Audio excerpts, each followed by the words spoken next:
Welcome to Ultima Dental Systems instructional video on your yearly compressor oil change. First, remove all pressure from the dental unit. Open the back door and unscrew the 2-liter water bottles. Next, remove the interior shelf that's held in place with Velcro by lifting it up.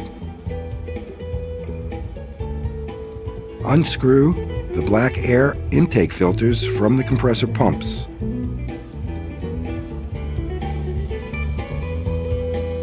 See air intake filter replacement video.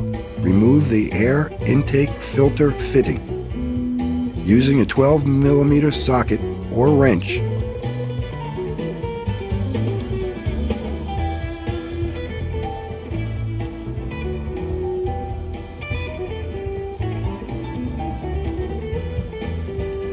use the small tubing on the bottom of the removal pump to remove the oil from inside the pump. Snake the small tubing down the air intake opening hole.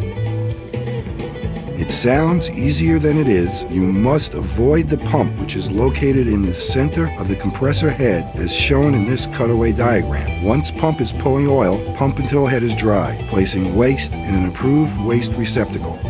Pour new oil into compressor and check oil level in bubble, which should show 1/2 to 2/3 full.